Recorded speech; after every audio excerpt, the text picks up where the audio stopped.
అనేది అర్థం కావట్లేదు. సడన్గా వచ్చి మీరు ఉండొద్దు ఇక్కడ, ఈ ఇల్లు మాదని అంటున్నారు.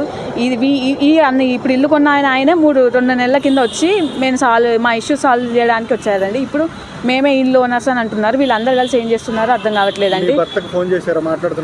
మా ఆయన మాట్లాడట్లేదండి. ఆయన ఇప్పుడు 2 నెలల కింద నన్ను కొట్టి పంపించాడండి. అప్పటి నుంచి నాతో టచ్లో లేడు. సో ఆయన తీసుకెళ్ళట్లేదు అని నా అంతటా నేనే వచ్చానండి. ఫోన్ స్విచ్ ఆఫ్ ఉందా? అవునండి. ఫోన్ స్విచ్ ఆఫ్ ఉందా? మీ అత్తమ్మని అప్రోచ్ అయ్యారా? మా అత్తయ్య ఇప్పుడు నన్ను కొట్టడంలో మా అత్త మా ఆయన ఇద్దరు కలిసి నన్ను ఇబ్బంది పెట్టారండి.